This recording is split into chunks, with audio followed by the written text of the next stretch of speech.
Vous parlez de western, dit Mitchell. On va s'intéresser bien sûr au cow-boy, j'allais dire un peu emblématique, archétypal. C'est John Wayne, à qui un coffret de DVD est consacré. Benoît Pichot trace pour nous son portrait et revient sur sa carrière.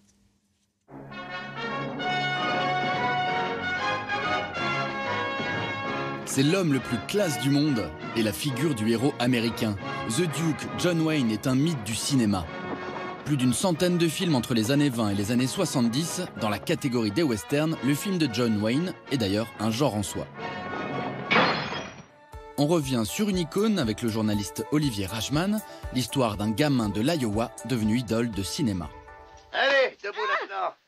Je pense que c'est une personnalité comparable au président du Mont Rushmore. C'est-à-dire, c'est quelqu'un qui est sculpté dans le granit. Wayne, c'est d'abord un visage massif, carré, puissant. Tu te rappelles, non? Et c'est pas seulement un visage, c'est ensuite une silhouette. La silhouette d'un homme seul avec une certaine élégance, une virilité non moins certaine. C'est ça aussi, John Wayne. D'abord cascadeur et accessoiriste dans les années 20, John Wayne se fait repérer grâce à sa grande silhouette. Son mètre 93 tape dans l'œil de John Ford, qui lui offre son premier grand rôle dans La Chevauchée Fantastique en 1939. Énorme succès et début d'une longue histoire. Les deux hommes vont tourner 14 films ensemble et faire de John Wayne un héros à multiples visages.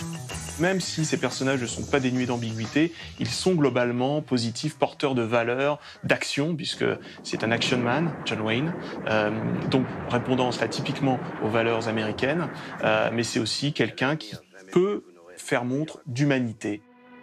Parce que je dois vous avouer que je vous aime. Il est soit lié par le sang à un clan, à une famille et une communauté. Là, on est chez John Ford. Quelque chose d'autre pour les élections? Non, les désignations de délégués sont terminées. Alors le bar est ouvert. Dans L'homme qui tua Liberty Valance, là, il est relié à une communauté, même s'il reste légèrement en marge, individualiste. Bon. Tu as compris? Ou alors, il est lié à des hommes qui sont soit des frères de substitution, soit des fils qu'il n'a pas eus. Et alors là, on est chez Howard Hawks, qui était le cinéaste de La Fraternité. Je pourrais peut-être vous aider. Vous m'avez sauvé la vie 2 fois. Maintenant c'est fini, je vais être trop pris, je n'aurai plus le temps de t'aider. John Wayne aime aussi jouer les soldats. Son rôle préféré, le colonel de cavalerie Yankee pendant la guerre de sécession américaine.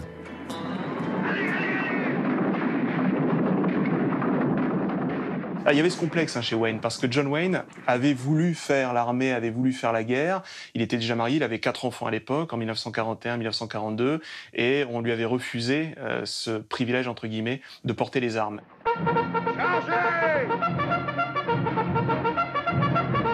Il culpabilisera toujours de ne pas avoir servi les États-Unis, et il y a une manière de, allez, non pas de revanche, mais de se dédouaner en quelque sorte à l'écran.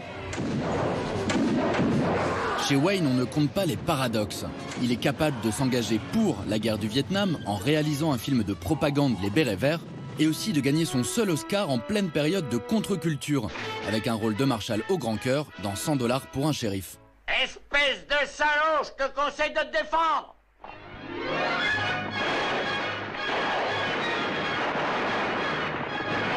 C'était quelqu'un de plus cultivé qu'on l'imaginait. Il adorait Shakespeare, mais c'était quelqu'un qui était aussi bien un athlète qu'un esthète.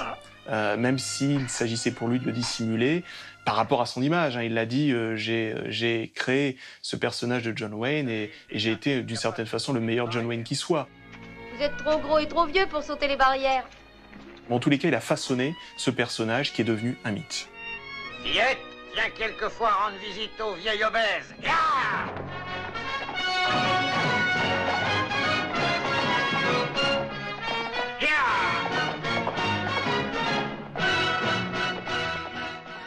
Alors, est-ce que John Wayne était votre préféré?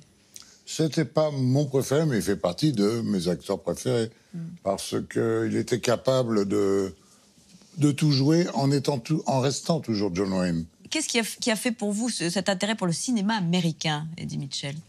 C'est le fait d'habiter Paris, d'habiter un quartier qui était marrant, mais sans plus, et que d'aller au cinéma, il y avait le Technicolor, surtout, qui était des couleurs incroyables, extraordinaires, et ça vous emmenait, ça vous faisait rêver.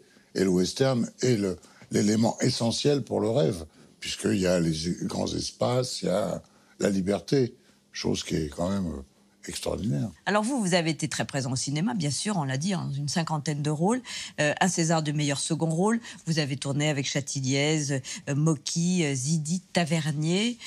J'allais dire, est-ce que ce métier de comédien, vous avez à un moment, vous êtes dit que ça allait prendre le pas sur celui de chanteur, ou jamais? Non, jamais, parce que je connais mes capacités, mes petites ressources, et quand je choisis un film, c'est que je sais que je pourrais le faire. Et je serais incapable de faire comme font certains grands comédiens, de jouer l'après-midi dans un film et le soir de jouer Shakespeare. Ça m'est impossible, ça. Donc, je ne me considère pas comme un comédien, je me considère comme un acteur éventuellement libre. Mais qui a joué au théâtre aussi. J'ai joué au théâtre, oui, mais je ne faisais que ça. Cette émission s'achève. Merci beaucoup d'être venu nous voir.